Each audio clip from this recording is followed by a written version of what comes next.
à tous, bienvenue. J'espère que vous allez bien, que vous êtes en forme. Je vais vous inviter à vous lever. On va adorer le roi des rois, on va passer un temps dans sa présence, on va l'adorer, on va louer son nom. J'espère que vous êtes prêts. On y va.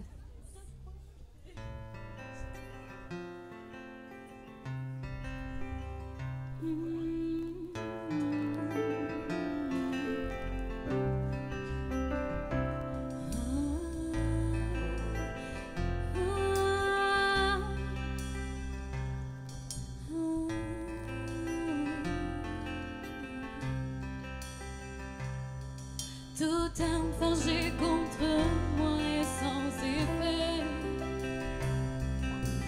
Les ténèbres ne prévaudront pas, car le Dieu que je sers ne peut que triompher. Mon Dieu ne faillit pas. Toute arme forgée contre moi est sans effet. Les ténèbres ne prévaudront pas, car le Dieu que je sers ne peut que triompher. Mon Dieu ne faillit pas. Non, il ne faillit pas. Mon Dieu ne faillit pas. En toi je verrai la victoire. En toi je verrai la victoire. Le combat t'appartient au Seigneur. En toi je verrai la victoire. En toi je verrai la victoire. Le combat t'appartient au Seigneur. Et quoi toute arme forgée contre moi est sans effet. Les ténèbres ne prévaudront pas, car le Dieu que je sers ne peut que triompher. Ton Dieu ne faillit pas. Mon Dieu ne faillit pas. Il déclare avec moi, mon Dieu ne faillit pas. En toi je verrai la victoire. En toi je verrai la victoire. Le combat t'appartient au Seigneur. En toi je verrai la victoire. En toi je verrai la victoire. Le combat t'appartient au Seigneur. En toi je verrai la victoire. En toi je verrai la victoire. Le combat t'appartient au Seigneur. En toi je verrai la victoire. En toi je verrai la victoire. Le combat t'appartient au Seigneur.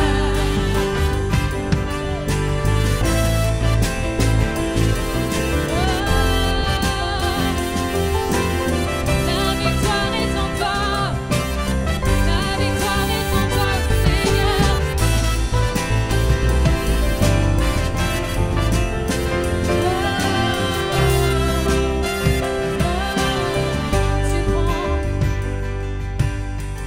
Tu prends le mal que l'ennemi voulait faire et tu le changes en bien. Tu le changes en bien. Élève ta voix. Tu prends le mal que l'ennemi voulait faire et tu le changes en bien. Tu le changes en bien. Déclare,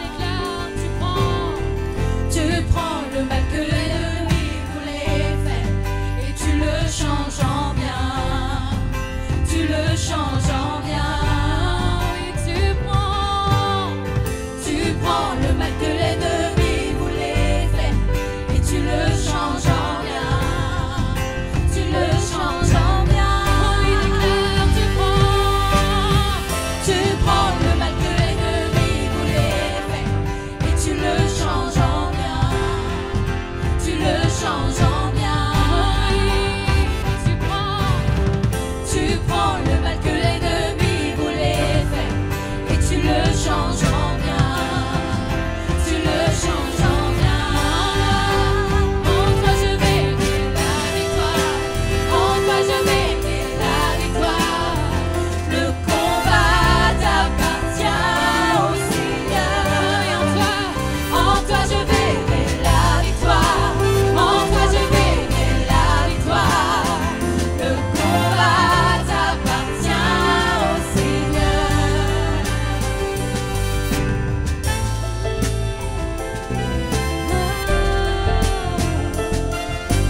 situation.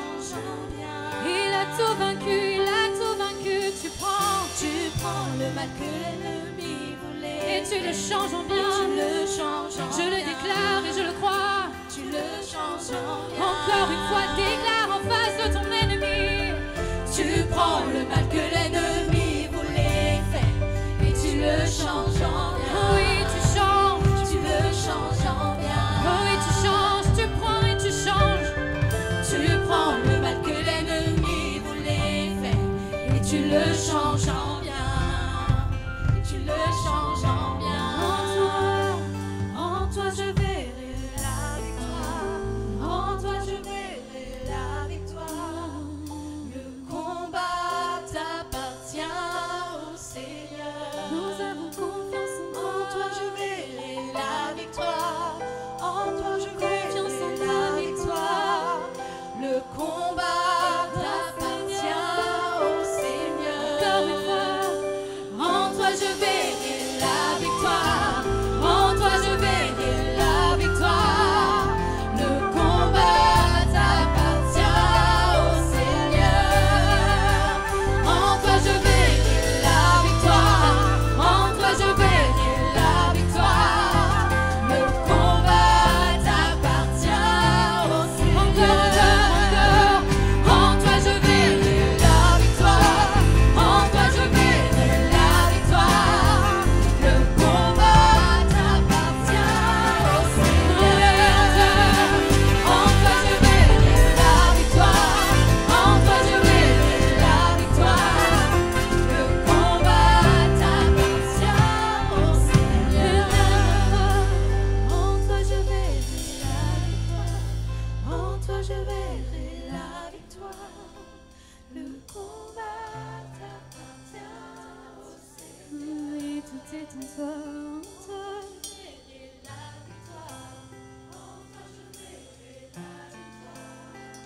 Le combat t'appartient au Seigneur.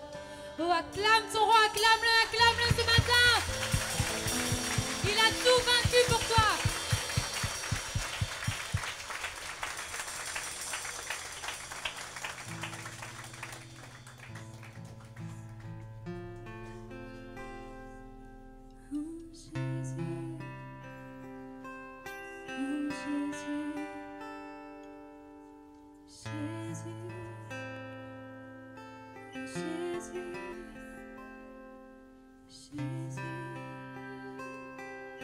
Jésus, chante son nom, Jésus, Jésus,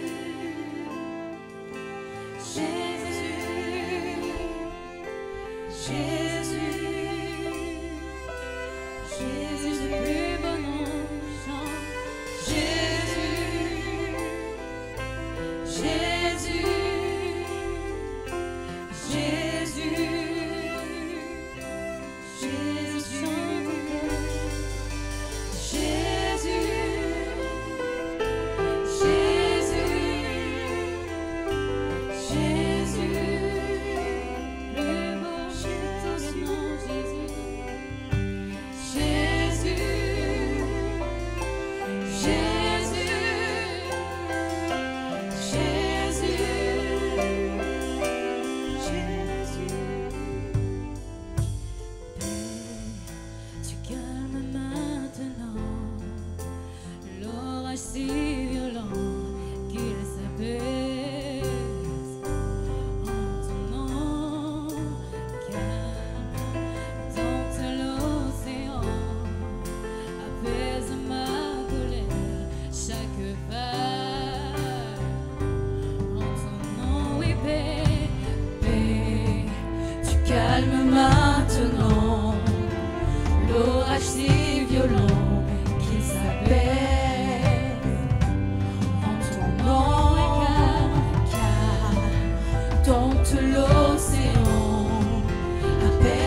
toujours élevé, ton nom triomphe à tout jamais.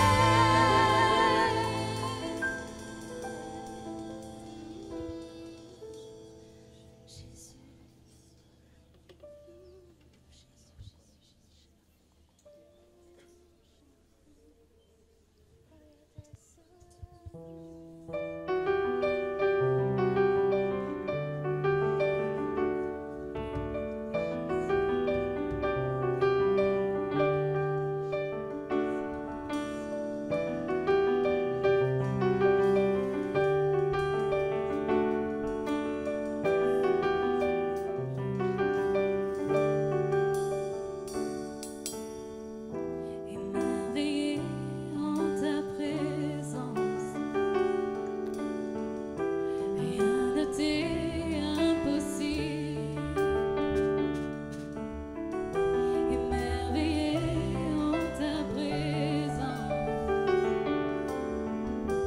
ta joie me remplit d'espérance. Je suis émerveillé, émerveillé en ta présence. Rien ne t'est impossible. Émerveillé en ta présence, ta joie me remplit d'espérance. Il n'y a personne comme toi, Jésus. Personne n'est comme toi.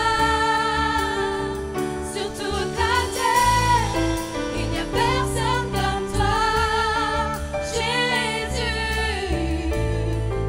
Personne n'est comme toi. Je suis émerveillé en ta présence. Rien ne t'est impossible. Émerveillé en ta présence, ta joie me remplit d'espérance. Je chante émerveillé en ta présence. Rien n'est plus beau que toi, rien ne t'est impossible. Je suis émerveillé en ta présence. Ta joie me remplit des peurs, ta joie me remplit d'espérance. Il n'y a personne comme toi, Jésus. Personne n'est comme toi. Sur toute la terre, il n'y a personne comme toi, Jésus. Personne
Il n'y a personne comme toi, Jésus.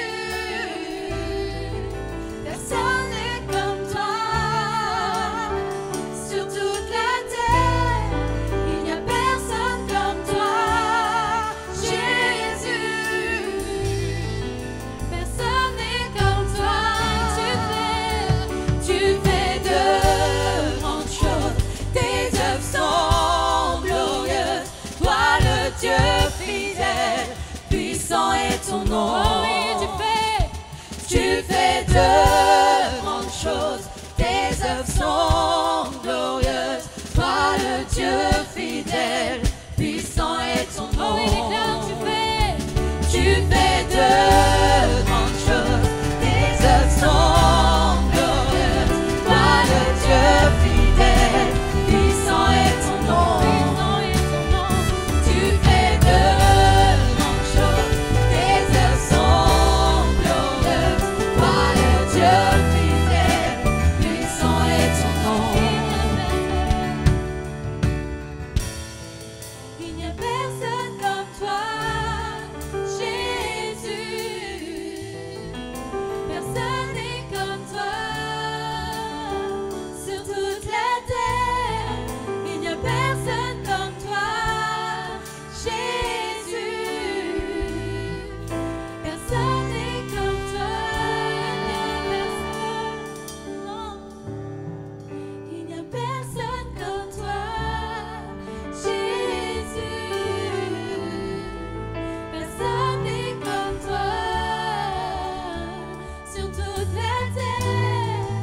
Il n'y a personne comme toi, Jésus. Personne n'est comme toi. Déclare, tu fais de grandes choses. Tes œuvres sont glorieuses. Toi le Dieu fidèle, puissant est ton nom. Tu fais de grandes choses. Tes œuvres sont glorieuses. Toi le Dieu fidèle, puissant est ton nom. Bienvenue à tous, bienvenue frères et sœurs, merci de prendre place. Bienvenue également à ceux qui nous visitent sur Internet, ceux qui nous rejoignent sur Internet. Merci de nous accueillir chez vous. Je prie que ce message vous bénisse pleinement dans le nom de Jésus en tout cas. Le message que, en tout cas, j'ai eu à cœur de vous partager, je prie qu'il vous bénisse grandement. Ce matin, on va continuer cette série qui s'appelle Équilibre, parce que la Bible nous dit qu'il est bon d'avoir une vie équilibrée de toute façon. La parole de Dieu nous encourage, comme dans 1 Pierre 4,7 où il est écrit « La fin de toute chose est proche, menez donc une vie équilibrée et ne vous laissez pas distraire afin d'être disponible pour prier. » Donc la Bible nous encourage, on a vu qu'il y a plusieurs versets qui nous disent « Menez donc une vie équilibrée ». Et c'est le cœur de Dieu pour nous. Mais en priant et en continuant dans cette série, j'aimerais vous parler ce matin d'une liberté équilibrée. Comment avoir une liberté équilibrée? Vous savez, Dieu ne fait pas de robots. Dieu nous a créés avec une liberté propre. Lorsque on sert Dieu, est-ce qu'on peut être libre? Est-ce que dans faire la volonté de Dieu, il y a un espace pour la liberté de nos propres choix? Bien sûr que oui. On le voit dans le jardin d'Éden. Dieu crée Adam et Ève dans le jardin. Il met des arbres magnifiques. Il y a plein de fruits. Il dit, mais mange de tout ce que tu veux. Je dis, mais ne touche pas et ne mange pas surtout l'arbre de la connaissance du bien et du mal qui est au milieu du jardin. Et nous savons que dans tous ces arbres, il y en avait juste un. Il y avait juste un pied de bois. Un arbre qu'il ne fallait pas toucher. Et ils ont touché cet arbre. Et comprenons bien, ils étaient libres de manger les fruits. Ils n'ont pas dit à chaque fois, Seigneur, quelle est ta volonté? Quel fruit je mange aujourd'hui, Seigneur? Est-ce qu'aujourd'hui je vais manger du litchi, des mangues? Seigneur, c'est quoi ta volonté? Ils étaient libres de manger le fruit qu'ils voulaient. Donc il y a un espace aussi de liberté pour choisir dans la volonté de Dieu. Et quand Dieu a mis un seul arbre où il a dit ne mange pas, c'est pour leur bien. C'est important de comprendre que les noms de Dieu, c'est toujours pour notre bien. Quand tu pries et que Dieu te dit non, il ne faut pas que tu le reçoives comme non, je ne t'aime pas, mais plutôt comme non, c'est pas bon pour toi. Ou non, c'est pas le moment. C'est plutôt dans ce sens. C'est non, j'ai meilleur pour toi. Non, j'ai pas envie que ça te fasse du mal. Il faut bien comprendre ça parce que nous, on veut des choses pour nous parfois et on ne se rend pas compte que ce n'est pas forcément bon pour nous. Comme des enfants qui veulent manger trop de glace, trop de chocolat, trop de sucre. Et à un moment donné, les parents disent ben non, c'est pas bon pour toi. Donc des fois, on ne sait pas ce qui est forcément bon pour nous ou pas. Et quand Dieu met l'arbre de la connaissance en plein milieu du jardin, c'était un non pour leur bien. Parce que tout ce que Dieu fait est intentionnel. Dieu est un Dieu intentionnel. C'est-à-dire que c'est non comme c'est oui, comme attends, il y a une intention pour ton bien derrière.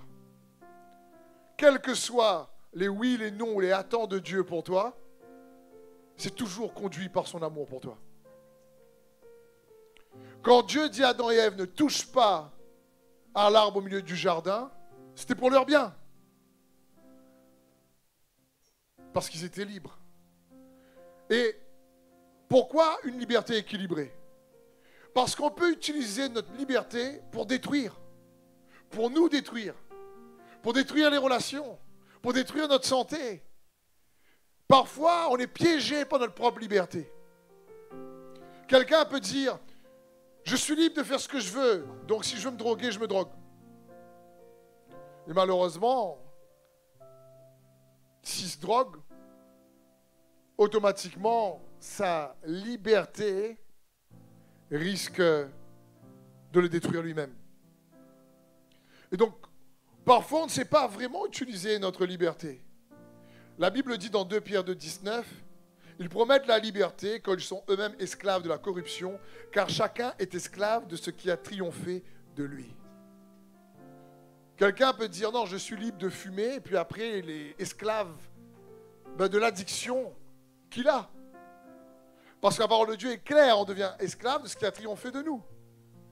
Donc, je suis libre de faire ce que je veux, de regarder ce que je veux, mais on est libre de nos choix, mais on n'est jamais libre des conséquences de nos choix. Et parfois, la liberté qu'on utilise devient en réalité celle qui nous emprisonne. Parce qu'on ne sait pas trop réellement comment choisir une liberté qui en réalité construit. Et ça s'apprend au travers des Écritures, on le voit cela. Parce qu'une liberté déséquilibrée peut produire des dégâts. On voit bien dans le jardin d'Éden, ça a produit des dégâts. Le péché est rentré dans le monde. La mort est rentrée dans le monde. Adam et Ève n'ont pas réussi à gérer l'immense liberté qu'ils avaient. Ils n'avaient pas 10 commandements, ils en avaient un. Ils n'ont pas réussi à le respecter. Mais on va voir que, donc pour mener une vie équilibrée, c'est très important de savoir être un bon intendant de sa liberté. Parce que notre liberté peut nous amener à avoir une vie déséquilibrée. Notre liberté peut nous amener à détruire des fois des relations, nous détruire nous-mêmes, comme on a vu. Mais notre liberté aussi peut nous aider à construire. Et la Bible dit que nous sommes appelés à la liberté. La Bible dit là où est l'Esprit du Seigneur, là est la liberté. Jésus en parle, vous connaîtrez la vérité, on va voir dans un instant, et la vérité vous rendra libre. Donc le but de la parole de Dieu nous rend libre. Mais quel est le but de la liberté? Ce n'est pas de détruire. Le but de la liberté, on va voir, ce n'est pas faire juste ce qu'on veut, c'est faire ce que l'amour veut. Le but de la liberté, ce n'est pas de faire ce que absolument mon ego veut, mais de faire ce qui est juste. pour toi et pour les autres. On est libre pour faire ce qui est juste. On est libre pour faire ce qui construit. On est libre en réalité pour aimer. C'est très important. On n'est pas libre pour juger, condamner, pointer du doigt. On est libre pour aimer. La liberté, donc, ce n'est pas avoir la capacité de faire uniquement ce que nous voulons, mais c'est surtout avoir la capacité de faire ce qui est juste, ce qui construit. On a vu que la parole de Dieu nous dit que le péché tire sa force de la loi. On avait vu déjà ça dans cette série. Et on a vu ensemble que la justice tire sa force de l'amour. Et on va voir ensemble que la liberté, quand la parole de Dieu nous libère, en réalité, c'est pour nous apprendre à aimer plus. Parce que la lettre tue, mais l'amour édifie. Et l'amour ne peut pas être forcé. Donc l'amour doit être libre. Un mari ne peut pas dire à sa femme, tu es obligé de m'aimer. Il ne peut pas dire ça. Donc quelqu'un dit, si tu ne peux pas menacer quelqu'un, si tu ne m'aimes pas, je te frappe. Ce n'est pas de l'amour du tout, ça. L'amour ne peut que grandir où il y a de la liberté. Donc il faut comprendre que Dieu qui est amour, Dieu est amour, nous dit la parole de Dieu. L'amour nous a libérés à la croix pour aimer. Parce que ce que Dieu veut, c'est qu'on puisse apprendre à faire ce que l'amour recommande. Ce que Dieu veut, c'est qu'on puisse réaliser que être libre, c'est faire des choix plutôt christocentriques et non des choix égocentriques. C'est dans ce sens. D'ailleurs, j'ai entendu une petite blague sympa à ce sujet. Et ça illustre bien ce que je vais dire. Il y a deux hommes dans la forêt, en pique-nique, deux camarades. Et il y a un ours qui survient. Et quand il voit l'ours arriver, un des copains regarde l'autre et dit « Ah, il faut courir, on y va !» Puis l'autre dit « Mais c'est inutile, il faut rester devant et montrer qu'on n'a pas peur. Parce que si tu cours, l'ours court bien plus vite que toi. » Et puis le copain lui regarde et lui dit « Mais je ne cherche pas à courir plus vite que l'ours, je cherche à courir plus vite que toi. »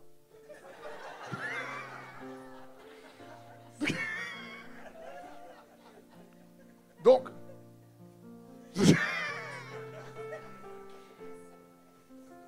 on dit, il ne cherche pas à courir plus vite que l'ours, lui, il dit, je cours plus vite que toi, c'est bon, si l'ours te dévore toi, moi je suis bien.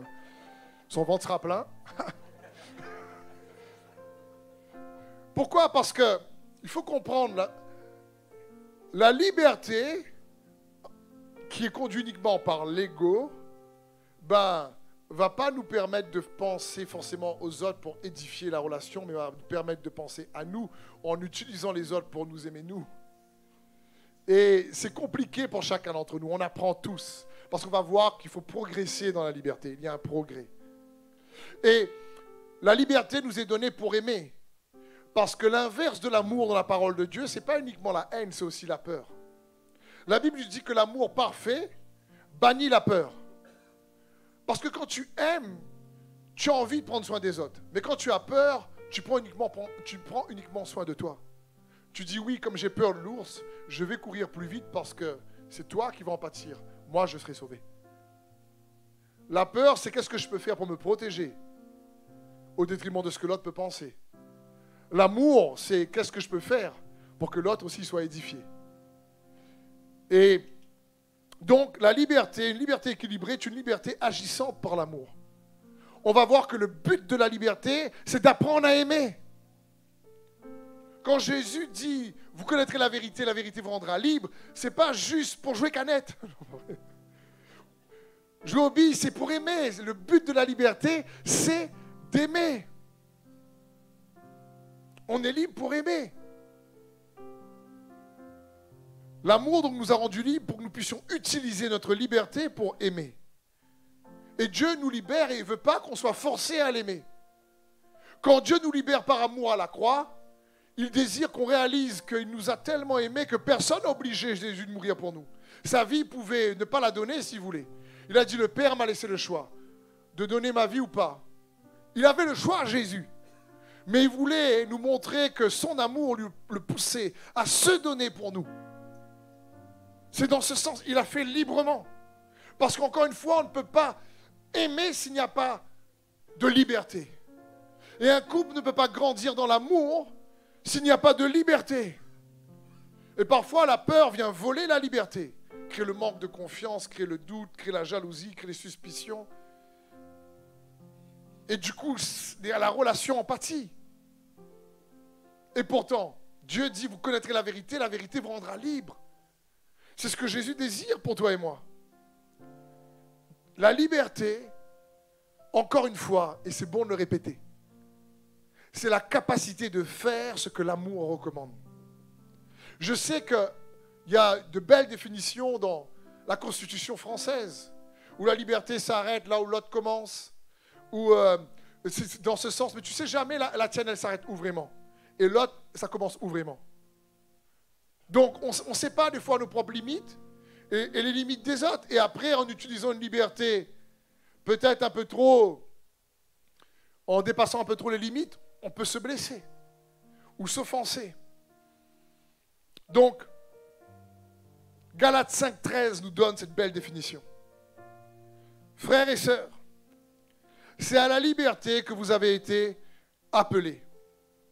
Seulement, ne faites pas de cette liberté un prétexte pour suivre les désirs de votre propre nature. L'égocentrisme ici, ça parle. Au contraire, voilà ce qu'il dit. Voilà quel est le but de la liberté. Au contraire, soyez par amour, serviteurs les uns des autres. La liberté a pour quel but? De faire ce que l'amour recommande. Au contraire, vous avez été appelés à la liberté. Dieu t'invite à vivre, à expérimenter la liberté. Mais il te dit, attention, cette liberté est là pour que par amour, tu puisses servir les autres, tu puisses édifier les autres. Et c'est ce que Dieu veut. C'est ce qu'on doit faire en général dans les relations. Quelqu'un de libre réellement en Christ est capable réellement d'édifier la relation avec les autres et de grandir dans l'amour. Parce qu'on a vu également dans Romains 13,10 que c'est l'amour qui accomplit la loi. Et l'amour, c'est la loi royale. Merci Seigneur pour les lois républicaines. Lorsqu'elles parlent de cette liberté qu'elle veut donner, il y a des nations qui n'ont pas la liberté que nous on peut avoir. Lorsqu'on parle, on parle de la loi dans le contexte de la liberté. Mais dans le royaume de Dieu, il y a une loi royale. C'est la loi de l'amour. Et la liberté dans le royaume de Dieu nous est donnée, pas juste pour faire ce qu'on veut, mais pour faire ce que l'amour veut. Jacques 2,8 nous dit ceci. Si vous accomplissez la loi royale, selon l'Écriture, tu aimeras ton prochain comme toi-même, vous faites bien. La loi royale. Il y a une loi royale dans le royaume de Dieu. C'est celle d'aimer. Mais on ne pouvait pas aimer parce qu'on était esclave du péché. Mais l'amour nous a délivrés du péché pour qu'on puisse utiliser cette liberté afin d'aimer en retour. Comme il nous a aimés. Et c'est ce que Dieu désire. Donc, plus quelqu'un est libre, plus il doit apprendre à aimer. C'est dans ce sens. Et plus tu aimes, et plus tu es libre. Plus quelqu'un est rempli de l'amour de Christ, plus il est libre. Plus il est libre de la jalousie, plus il est libre de la rancœur, plus il est libre de la haine, plus il est libre de l'offense, plus il est libre des blessures passées. Plus tu aimes de l'amour de Christ, plus tu es libre. Vous connaîtrez la vérité vous rendra libre. Qui est la vérité? Par la lettre, c'est une personne. Jésus dit, je suis le chemin et la vérité et la vie. Si les Écritures ne nous conduisent pas à connaître celui qui est en tant que personne la vérité, on se trompe de cible. Ce que la vérité elle-même nous conduira à aimer. Parce que le but de la liberté, c'est d'aimer. Un autre passage avec l'apôtre Pierre nous confirme bien cela. 1 Pierre 1,22 nous dit, vous avez purifié votre âme en obéissant par l'esprit à la vérité. Dans quel but? Pour avoir un amour fraternel sincère. Aimez-vous donc ardemment les uns les autres d'un cœur pur. Donc, l'apôtre Pierre ici est clair. Il dit, mais la vérité a purifié vos cœurs. Pourquoi? Pour avoir un amour fraternel sincère. Donc, on voit bien ici que le but de la vérité des Écritures, c'est de faire en sorte qu'on puisse grandir dans l'amour afin d'avoir un amour fraternel sincère. Jésus va dire dans Jean 8, 30, comme Jésus disait cela, beaucoup crurent en lui. Est-ce qu'il y en a qui croient en Jésus ici? Amen. Ça s'adresse à nous alors. Alors il dit aux Juifs, et la parole de Dieu parle des Juifs spirituels, d'accord, également, qui crurent, qui avaient cru en lui. Si vous demeurez dans ma parole, vous êtes vraiment mes disciples. Vous connaîtrez la vérité et la vérité vous rendra libre. La condition, c'est si vous demeurez dans ma parole. Le mot demeurer parle d'une durée. Parle d'une durée dans le temps. C'est le mot grec ici, méno, qui parle en réalité d'un temps, d'endurer, de demeurer dans la vérité, de croire en la vérité, même lorsque les circonstances ne sont pas forcément en lien, ou même voire opposées, lorsque les circonstances sont opposées, de croire en cette vérité. Je dis, si vous demeurez dans ma parole, qui est la vérité, vous connaîtrez la vérité, et cette vérité-là vous rendra libre. Il y a une question de temps. L'apôtre Paul va dire dans Galates 5, 1, le Christ nous a rendus libres pour que nous connaissions la vraie liberté. Donc s'il y a une vraie liberté, il y a une fausse liberté. Il dit ici, le Christ nous a rendus libres pour que nous connaissions la vraie liberté. Il parle de quoi? Je prends un exemple simple. Imaginez à l'époque d'Israël, quand le peuple d'Israël quitte l'Égypte. Quand ils quittent l'Égypte, ces personnes donc sont sorties de l'Égypte, mais malheureusement, l'Égypte n'est jamais sortie d'eux. Pour la première génération. Ils ont été libérés géographiquement par Moïse, ou Dieu au travers de Moïse, et ils ont traversé des circonstances qui n'étaient pas la terre promise, le désert. Mais ils devaient demeurer dans la vérité des promesses de Dieu, qui avait une terre promise pour eux. Mais au lieu de demeurer dans la vérité, pour que la liberté qui avait commencé à les libérer de l'Égypte puisse aussi libérer l'Égypte à l'intérieur d'eux, ils ne sont pas restés dans cette vérité. Ils n'ont pas persévéré. Et cette première génération est morte dans le désert. Quand Jésus dit, si vous demeurez dans ma parole, vous êtes vraiment mes disciples. Il parle ici d'une notion de temps, de demeurer malgré les circonstances parfois opposées dans sa vérité, parce que cette vérité-là, quand elle aura fait pleinement son œuvre, elle va te libérer intérieurement. Galates, encore une fois, 5.1, le Christ nous a rendus libres pour que nous connaissions la vraie liberté. C'est comme parfois, je connais parfois des personnes que j'apprécie, qui souffrent tellement de certaines circonstances dans un endroit géographique, qu'ils quittent l'endroit géographique pour aller ailleurs. Ils sont libérés géographiquement, mais s'ils ne laissent pas la vérité les libérer intérieurement, ils peuvent aller où ils veulent. Ça va les rattraper tôt ou tard. Parce que quand Jésus parle de la vraie liberté, il parle d'une liberté intérieure. Libérer des blessures, libérer des peines, libérer des traumatismes. C'est ce que Jésus veut dire. Lorsqu'il parle de cette vérité-là, vous connaîtrez la vérité vous rendra libre. Parce que quand le peuple était libéré de l'Égypte à l'époque, ce qui se passe, c'est qu'ils ne savaient pas gérer leur liberté. Ils ont commencé à utiliser leur liberté pour eux-mêmes. Ouais, on est dans le désert, j'en ai marre de la manne, m'énerve, Moïse fait n'importe quoi. Tout le temps, on mange cette manne-là, on veut de la viande. Et tu te rappelles, quand on était en Égypte, là-bas, il y avait des oignons, tu vois. Là-bas, il y avait de l'ail, on pouvait manger un carré poulet, un rogaille saucisse. Non, ils n'ont pas connu ça, malheureusement, pour eux. C'est un repas qui se trouve à La Réunion. Et donc, ils étaient en train de se dire, ouais, mais ils ont oublié qu'ils étaient esclaves en train de galérer en Égypte. Ils se rappelaient juste des oignons et de l'ail. Ils ont oublié comment ils galéraient en Égypte. Et là, au lieu de laisser leur foi en Dieu et la confiance en sa parole, ses promesses qui sont la vérité, les libérer intérieurement, ils sont sortis d'Égypte, mais l'Égypte n'est pas sortie d'eux. La première chose qu'ils font quand Moïse reste 40 jours sur la montagne, ils font un veau d'or.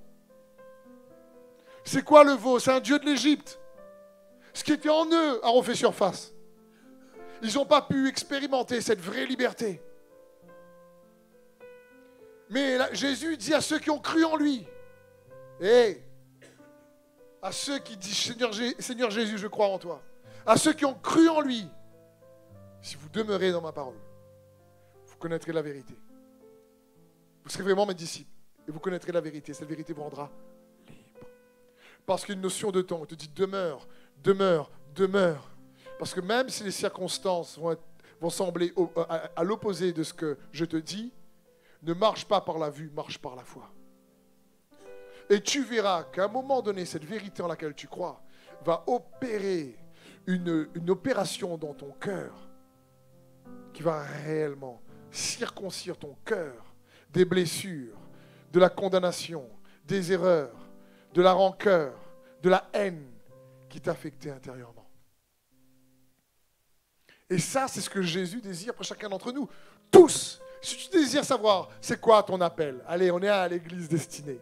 Et on veut vous encourager à rentrer à votre appel, votre destinée. Dieu nous appelle tous à la liberté. Parce que n'oublions pas, la Bible dit que Jésus est venu nous donner la vie et la vie en abondance. Il n'a pas dit que Jésus est venu nous donner une religion. La Bible ne dit pas, Jésus ne dit pas, je suis venu vous donner une vie d'église. Il ne dit même pas ça.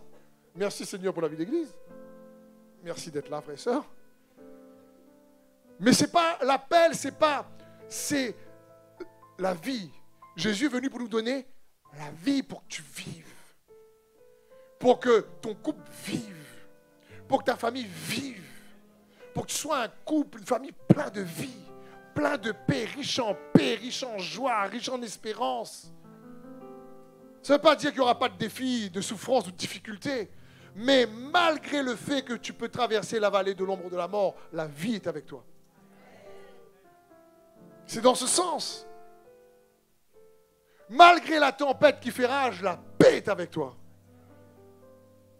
Malgré l'incertitude du futur, tu n'es pas inquiet. Parce que tu demeures dans la confiance en lui.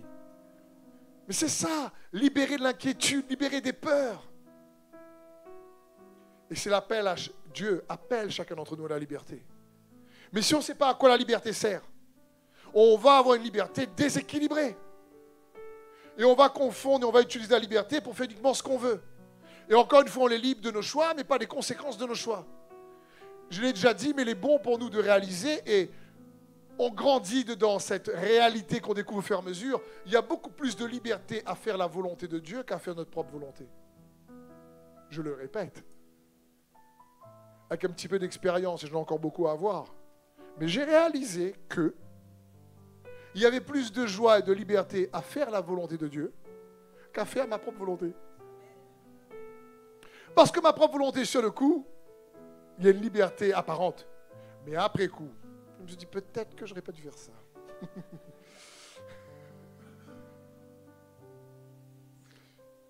Donc, on est libre pour apprendre à aimer.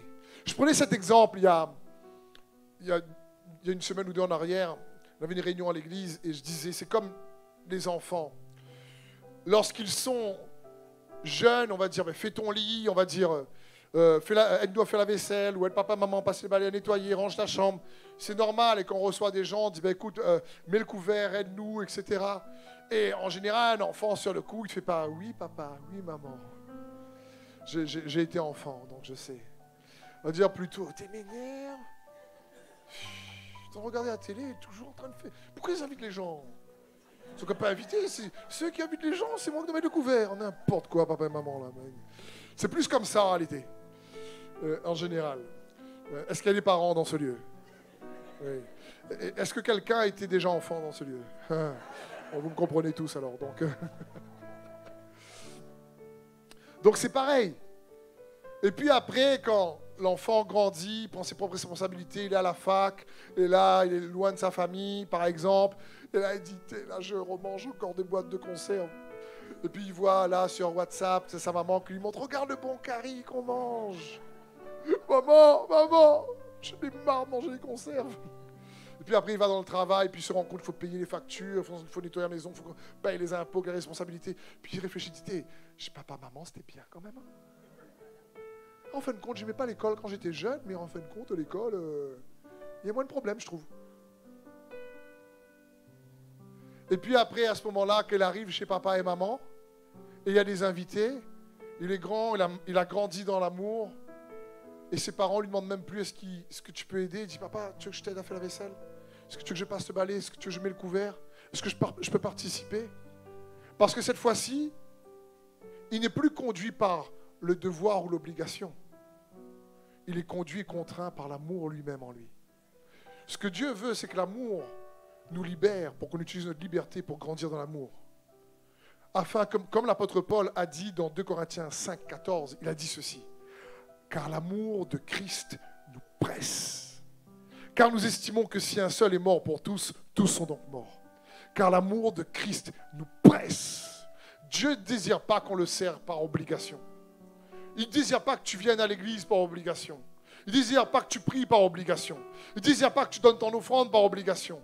Il désire juste qu'on puisse le faire parce qu'on est pressé par l'amour. Paul dit que l'amour de Christ nous presse. C'est dans ce sens. Parce que Paul avait reçu pleinement l'amour de Dieu. Mais l'amour, le vrai, produit en nous une réciprocité. Toujours. Une réciprocité. L'amour qu'on reçoit de Dieu te fait sortir de la bouche une gratitude. L'amour qu'on reçoit de Dieu te dit, mais comment je peux faire pour lui donner un peu en retour? Le véritable amour, lorsqu'on reçoit, produit une réciprocité. Et c'est ce que Dieu désire. Et il désire qu'on puisse réaliser et comprendre qu'on a été libre par amour. Et que maintenant que l'amour nous a libérés, qu'on puisse, avec réciprocité, aimer en retour. Lui et les autres. Parce que la loi ne pouvait pas nous apprendre à aimer. Même si la loi dit tu aimeras le Seigneur ton Dieu, tout ton cœur, ton âme, ta pensée, elle nous a dit ce qu'il faut faire, mais ne nous donnait pas la force de le faire. Comprenons bien la grande histoire et le grand plan des Écritures. Dieu crée l'homme. Et lorsqu'il crée l'homme, il désire habiter au milieu de l'homme. L'homme pêche et le sépare de la présence de Dieu, de celui qui est amour. Et ensuite, Dieu désire revenir habiter avec l'homme.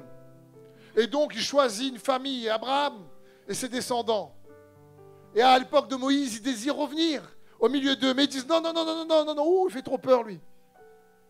Dis-nous ce qu'on doit faire. Et Dieu donne la loi. Mais la loi ne donne pas la connaissance de Dieu. Elle donne la connaissance du péché. Et elle nous révèle qu'il y a une autre loi dans nos membres, qui est la loi du péché et de la mort, qui s'appuie sur la loi qui est juste et nous pousse à faire ce qui est injuste. Fais pas ça, mais je vais faire. C'est dans ce sens. C'est comme s'il n'y a pas un panneau à 110 sur la 4 voies ou 130 sur l'autoroute, eh ben, tu sais que si tu roules à 250, il y a un danger quand même. Mais ce n'est pas écrit. Donc tu n'as pas la connaissance de la loi. Donc tu fais ton 250. Comme dernièrement, il y a quelques mois en arrière, un homme très riche s'est fait prendre sur les autoroutes en Allemagne où il n'y a pas de limitation de vitesse. À 400 km/h. Et les autorités allemandes ont voulu le poursuivre parce qu'il roulait à 400 km/h. Mais le problème, c'est qu'une autoroute, soi-disant, illimitée. Il n'y a pas de limitation de vitesse. Donc lui, il a roulé à 400 km/h. Mais pour les autorités allemandes, ils disent qu'ils devaient être conscients qu'à 400 km/h, Tu ne peux plus maîtriser ton véhicule s'il y a quelque chose qui passe. Déjà, 250, c'est fini. Alors, n'en parlons pas 400. Il y a un coup de volant, tu vires. Et donc, ils ont voulu le rendre responsable pour ça.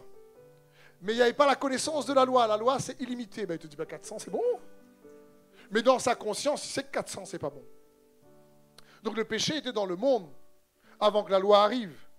Mais quand la loi est arrivée, elle a donné la connaissance du péché. Pour qu'on sache ce qu'il faut faire et pas faire. Parce que c'est ce qu'ils ont dit à Moïse. Dis-nous ce qu'il doit faire. Mais ça n'a jamais été le plan parfait de Dieu qu'on puisse le connaître au travers de la loi. On peut connaître Dieu uniquement au travers de la foi. Mais la Bible dit que la loi était comme un tuteur. Comme des parents qui disaient à l'enfant, fais la vaisselle, fais ci, fais ça. C'est la loi. C'est un peu des règles. Mais le but, c'est que plus tard, quand ils sont autonomes dans leur liberté, ils puissent cette fois-ci non plus être contraints par la loi, mais être contraints par l'amour. Et ça a toujours été le plan de Dieu pour son Église globale. Que l'amour de Christ nous presse. Parce que nous recevons par la foi son acte d'amour qu'il a manifesté sur la croix. Dieu a tant aimé le monde qu'il a donné son Fils, afin que quiconque croit en lui ne périsse pas, mais mérite la vie éternelle, reçoive la vie éternelle. Et c'est ce que Dieu désire. L'apôtre Paul va dire que l'amour de Christ nous presse. Et cet amour-là, ce que Dieu veut, c'est qu'elle produise une réciprocité. C'est son cœur.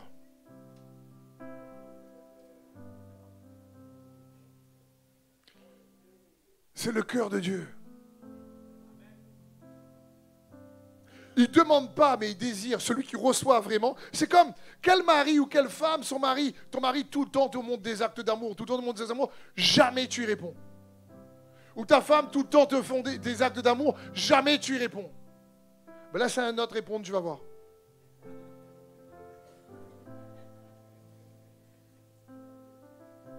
Parce que l'amour doit reproduire une réciprocité. Et c'est ce que Dieu veut pour nous, ses enfants. Vous connaîtrez la vérité vous rendra libre. La vérité, c'est que tu découvres qu'il est amour. Et son amour te libère pour aimer. C'est la loi royale. Et tous on est appelés à cela.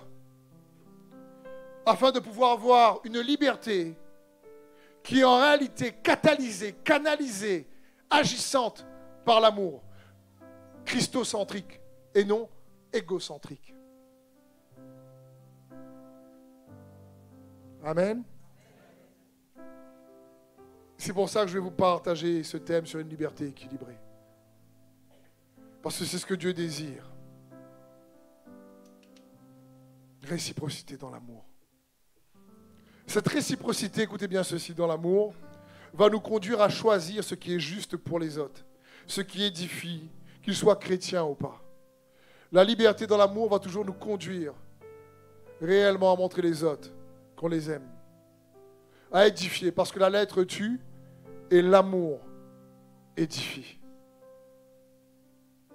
Et c'est important pour nous, pourquoi? Parce que, prenons l'exemple, lorsqu'on grandit dans l'amour, en Christ, si la vérité nous apprend à aimer, prenons l'exemple dans les Écritures de certaines situations où l'apôtre Paul a encouragé l'Église à marcher dans l'amour.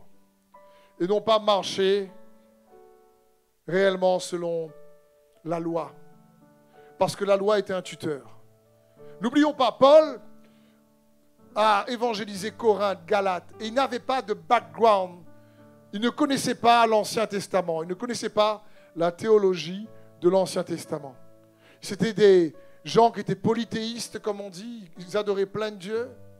Donc, ils arrivent... Ils rencontrent Christ, ils ont uniquement comme passé une culture d'idolâtrie. Et il va parler de la viande sacrifiée. Et il va dire dans 1 Corinthiens 8:1, il dit en ce qui concerne les viandes sacrifiées aux idoles, nous savons que nous avons tous de la connaissance, mais la connaissance rend orgueilleux, mais l'amour édifie. Pourquoi? Parce que eux, les autres religions, ils savaient une chose, qu'il fallait faire des sacrifices pour être en communion avec les esprits qu'ils adoraient. Et donc Paul va dire, écoute, on va venir à la viande sacrifiée. Et on va voir, et il dit, je vais vous montrer comment laisser l'amour catalyser, canaliser votre liberté, et non pas la loi vous amener à accuser ce que vous pensez être pas bon. Et il va parler, vous pouvez lire le chapitre, mais je vais revenir à partir du verset 7, parce qu'il va dire, toi, si tu as de la connaissance qu'il y a un seul Dieu et un seul Seigneur, ne laisse pas, tu sais que ces sacrifices ne sont pas faits à des dieux, parce qu'il n'y a pas d'autre Dieu, mais ils sont faits à des esprits qui ne sont pas Dieu. Mais tu es assez fort dans la foi agissante par l'amour pour comprendre que ce n'est pas un aliment qui t'éloigne, qui te rapproche de Dieu.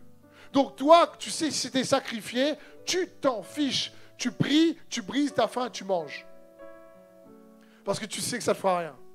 Mais que tu as quelqu'un d'autre qui vient d'arriver, qui lui est toujours, on va dire, influencé par la culture de plusieurs dieux. Il arrive dans la vie chrétienne et il voit qu'il y a des sacrifices et il n'ose pas trop manger parce qu'il a peur d'être maudit par ce repas, parce que ça a été offert à des faux dieux.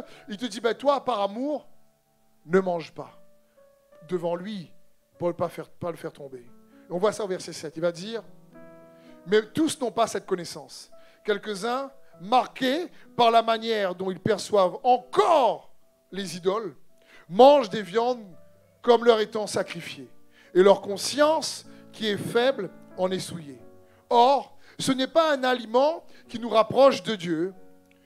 Si nous mangeons, nous n'avons rien de plus. Si nous n'en mangeons pas, nous n'avons rien de moins. Veillez toutefois à ce que votre liberté ne devienne pas un obstacle pour les faibles dans la foi. Ça revient à ce qu'on a vu dans Romains 14. Apprenez à marcher selon l'amour. Je prends un exemple plus actuel peut-être pour nous ici à La Réunion. Est-ce que vous avez déjà vu parfois en roulant un petit sachet avec un peu de poule dedans dans la croisée des chemins? Il y a des actes parfois de sorcellerie qu'on peut voir ici à l'île de La Réunion, peut-être chez vous aussi. Des fois, des gens qui font de la sorcellerie et ils mettent des animaux sacrifiés dans un sac et ils le mettent dans une croisée pour que les gens qui roulent dessus puissent choper une malédiction en réalité. C'est un vœu qu'ils ont fait pour qu'eux puissent obtenir, selon les dieux qui servent, la réponse à leur requête. Là, tu as celui qui sait, 1 Corinthiens 8, que franchement, sachez, pas sachez, Jésus est mort pour moi.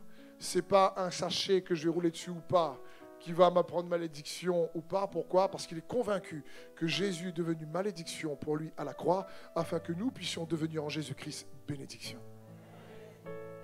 Donc tu as celui qui est là, qui voit le sachet, qui dit, bon, il y a des gens qui risquent d'avoir peur de rouler dessus. Il s'arrête, il sort de sa voiture, il prend le sachet, il dit, je brille ce sort dans le nom de Jésus, le sang de l'agneau a coulé pour moi, il n'y a aucune puissance par rapport au nom de Jésus, et il va jeter le sachet, et il libère la voie pour laisser les gens tranquilles. Et puis tu as celui, le chrétien peut-être encore pas assez affermi dans l'amour de Christ pour lui, il dit, oh là là, j'ai roulé sur un sachet, et du coup après je me suis garé, ça a rayé ma voiture, ça a donc ouvert une porte, et du coup la malédiction est tombée sur mon loto, et à partir de là, il faut que j'impose les mains à mon loto.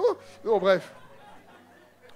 Et du coup, je vais appeler le pasteur pour qu'il prie pour moi, parce que mon voiture tombe trop en panne, et il y a trop de malédictions qui tombent ici, là, à cause de ce sachet de poule.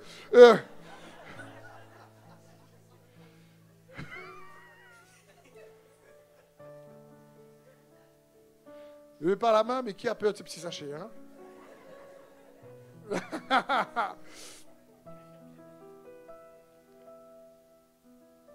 En réalité, ce n'est pas un sachet de poule qui va t'éloigner ou te rapprocher. Parce que celui qui demeure dans la foi, agissant par l'amour, celui qui a reçu l'amour de Dieu pour lui, celui qui regarde à Jésus, ce qu'il a accompli, il sait que la croix fait la différence dans sa vie. Il sait qu'après la croix, il y a un avant et un après. Il sait qu'avec la croix, il y a l'ancienne alliance et il y a la nouvelle alliance. Il sait que l'ancienne alliance a été comme un tuteur avec la loi pour nous amener à la foi en Jésus-Christ. Parce que c'est la foi qui nous fait grandir dans l'amour. La loi nous amène à réaliser qu'on avait besoin d'un sauveur. On avait la connaissance du péché et la connaissance de la loi nous amenait à réaliser qu'il y avait une autre loi en nous. Et cette autre loi nous rendait incapables de pouvoir pratiquer la loi.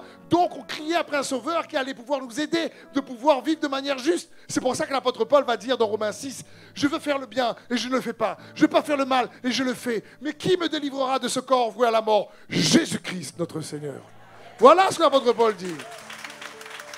Parce que la croix fait la différence. Il y a un avant, il y a un après. Et ceux et celles qui reçoivent vraiment la croix, ceux qui réalisent que la croix, c'est l'amour de Dieu pour eux. C'est la grâce. C'est quoi la croix? C'est la grâce que Dieu nous fait en envoyant son Fils pour verser son sang, pour qu'on puisse regarder pleinement Jésus. Il est mort et ressuscité. Ce n'est pas à cause de nos bonnes œuvres ou notre propre piété. C'est quoi la grâce? La grâce, c'est l'œuvre que Jésus accomplit.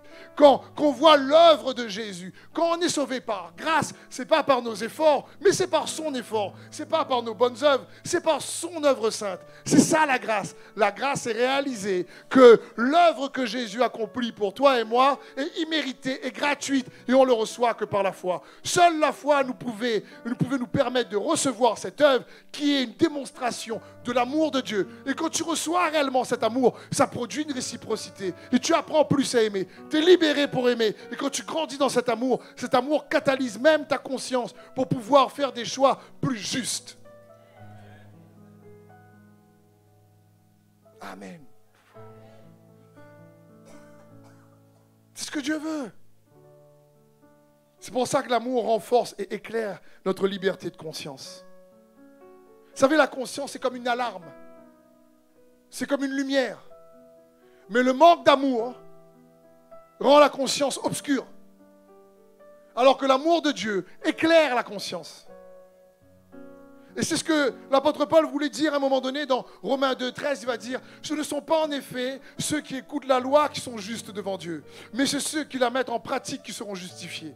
Quand les païens qui n'ont point la loi, ils n'ont pas la parole de Dieu, font naturellement ce que prescrit la loi, ils sont, eux qui n'ont point la loi, une loi pour eux-mêmes. Ils montrent que l'œuvre de la loi, la parole, est écrite dans leur cœur, leur conscience en rendant témoignage et leur pensée s'excusant et se défendant tour à tour. L'autorité de la conscience, la liberté de conscience, mais pour que cette conscience-là soit éclairée, pour que cette conscience-là soit conduite par l'amour, il faut recevoir l'amour de Dieu qui génère, provoque une réciprocité. Donc, il m'a tellement aimé, non, je vais m'arrêter, ramasser ce petit sachet-là, briser le sang, personne n'aura peur, parce que mon Dieu est plus fort.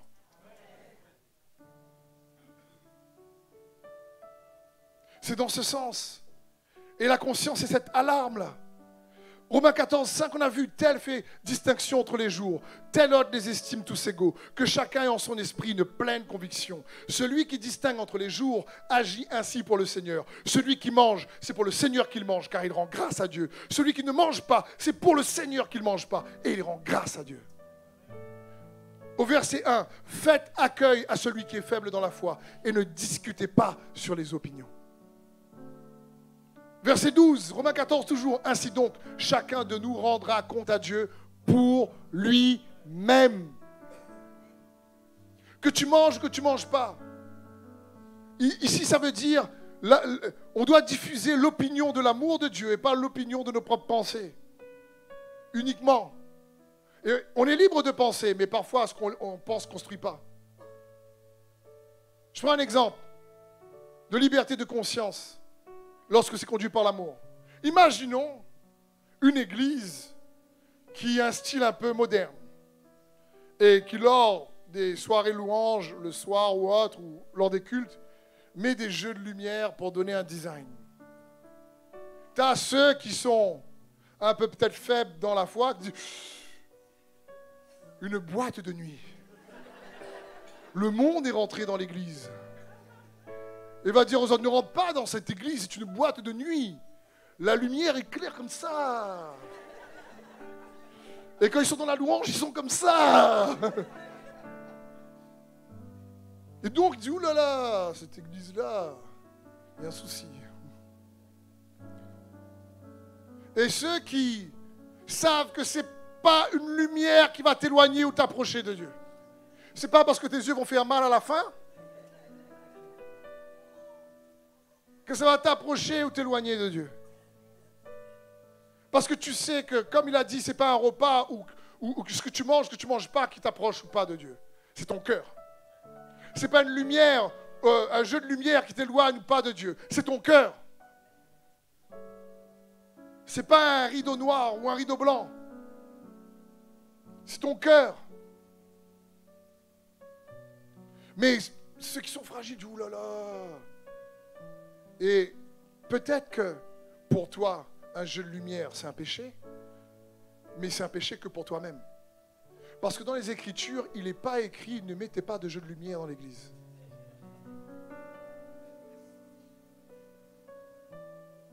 Donc, après l'autorité de la parole, quand ce n'est pas écrit, ou quand ce n'est pas très clair, c'est ta conscience qui prend le relais. Mais si ta conscience est légaliste et constamment influencée par la loi et le manque d'amour, et le jugement et l'accusation, tout va être prétexte à dire « Ouh, il y a un problème là. » Franchement, il y a un souci, il y a trop de jeux de lumière, c'est pour ça que tu as perdu la vue. Et après, on fait une espèce de mécanisme pour essayer de faire des liens, cause à effet, sur on n'a pas fait ci, on n'a pas fait ça, on n'a pas fait ci, on n'a pas fait ça. Ça, c'est avoir une liberté déséquilibrée. Ça nous emmène à juger, à accuser, au lieu de dire, tu sais quoi? L'amour de Christ nous a libérés pour aimer. Peut-être que toi, tu penses ça et tu le fais de manière convaincue, écoute, que Dieu te bénisse. Moi, je sais qu'un jeu de lumière, franchement, ça ne me rapproche pas ou ne m'éloigne pas de Dieu. C'est juste une question de design pour la salle et c'est tout.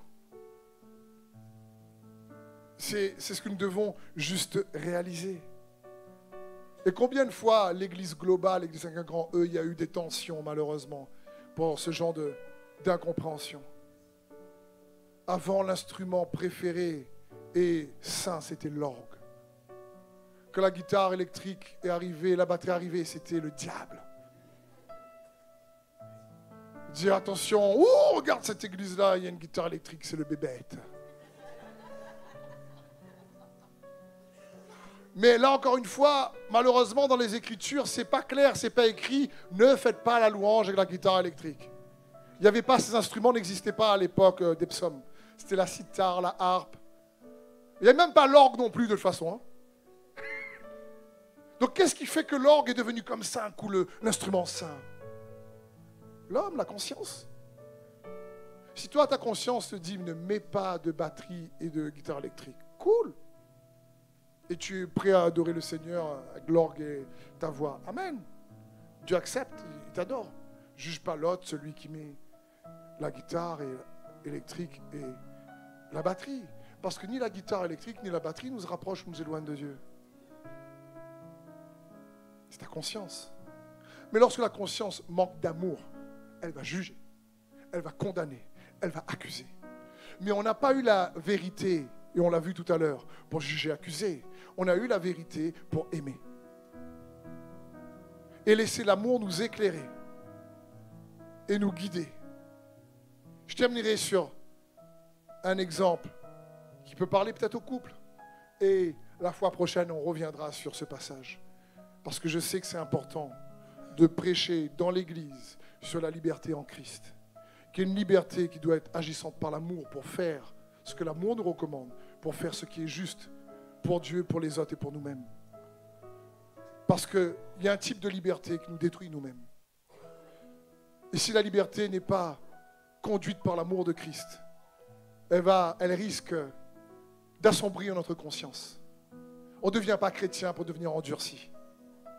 On ne devient pas chrétien pour se pouiller avec tous les membres de nos familles, même s'ils croient ou ils ne croient pas. C'est pas ce que Dieu veut. Des fois, c'est inévitable parce qu'on ne peut pas être en paix avec tout le monde. Mais on doit rechercher la paix par nous-mêmes au maximum de nos possibilités. Quand c'est possible, bien sûr. Mais la parole de Dieu est claire. Il y a une différence. La croix est venue marquer cette différence entre la loi et la foi. Car n'oublions pas, l'Ancien Testament l'Ancien Testament, il commence à la Genèse. Mais l'Ancienne Alliance commence dans Exode, où Moïse fait un sacrifice. Et là, il fait une alliance avec Dieu. Le Nouveau Testament commence dans Matthieu 1. Mais la nouvelle alliance commence à la croix.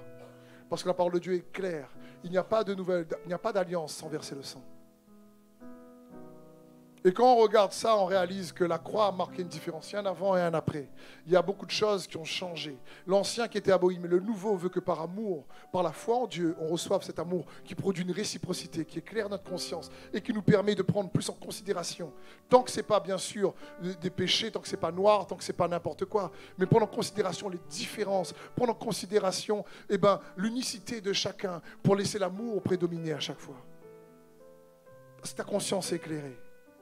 Imaginons, maintenant je terminerai sur cet exemple que j'ai déjà pris à l'école destinée pour ceux qui ont fait, l'exemple des relations intimes dans le mariage.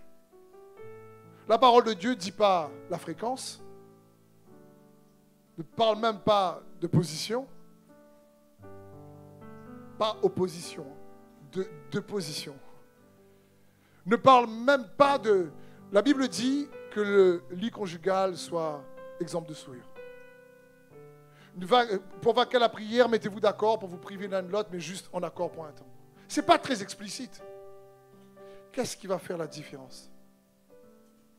La conscience du mari et de la femme. Et plus cette conscience est éclairée par l'amour, plus ils doivent respecter la conscience de l'un et de l'autre. La liberté de l'un et de l'autre. Si un couple est un peu trop, on va dire, dans la rigueur, par exemple, éteins la lumière, on ne voit rien. Et le mari va dire, mais on est la lumière du monde, rallume la lumière. Et la femme va dire, non, si tu es la lumière du monde, tu n'as qu'à me voir sans lumière. Okay.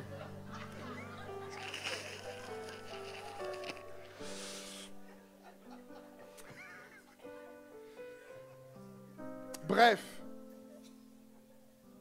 qu'est-ce qui va apporter un équilibre dans la relation intime du couple? C'est pas clair là. C'est s'ils grandissent dans l'amour et que leur conscience soit éclairée, ils vont pouvoir mieux communiquer, mieux se respecter, mieux se coordonner. Amen. C'est pas grave s'il y en a qui vont se dire, ah moi. Le Père, je te remercie pour ta parole. Tu as dit, si vous demeurez dans ma parole, vous serez vraiment mes disciples. Et tu dis ça à ceux qui croient en toi. Et je crois que nous, dans ce lieu, ceux qui nous regardent, nous sommes derrière notre écran parce que nous croyons en toi. Ou peut-être que tu regardes par hasard ou quelqu'un t'a envoyé ce lien. Et je crois qu'il n'y a pas de hasard. J'appelle ça le hasard de Dieu. Parce que tu le cherches et Dieu t'invite à mettre ta confiance en lui. Et nous qui avons notre confiance en toi, tu nous encourages à demeurer dans ta parole pour te ressembler et connaître cette vérité qui nous libère. Nous libère de la rancune, du péché, de la haine. Nous libère de nos fautes. Éclaire notre conscience pour que nous puissions apprendre à marcher selon ton amour et avoir une liberté équilibrée pour faire ce que l'amour recommande et pas uniquement ce que l'ego recommande. Saint-Esprit, nous avons besoin de toi, moi le premier. Dans le nom de Jésus, que ton esprit de révélation et de sagesse vienne ouvrir et illuminer les yeux de mes frères et de mes sœurs, afin qu'ils puissent voir, demeurer dans ta parole, et que ta parole vienne les libérer pour qu'ils puissent avoir une vie plus abondante en paix, en joie, en force, en sagesse. Dans le nom de Jésus, Père, je prie. Amen. Est-ce qu'on peut juste acclamer le Seigneur, frères et sœurs? Amen. Merci également à ceux qui nous ont suivis par Internet. J'espère que ce message vous a fortifié, béni. Et soyez bénis vous-même. Si vous voulez nous soutenir, il y a en bas de la page, donc jeveuxbénir.com. Merci déjà pour tous ceux et celles qui nous soutiennent. Désirons vous servir au mieux sa parole. Et encore une fois, merci de m'avoir accueilli chez vous. Soyez bénis.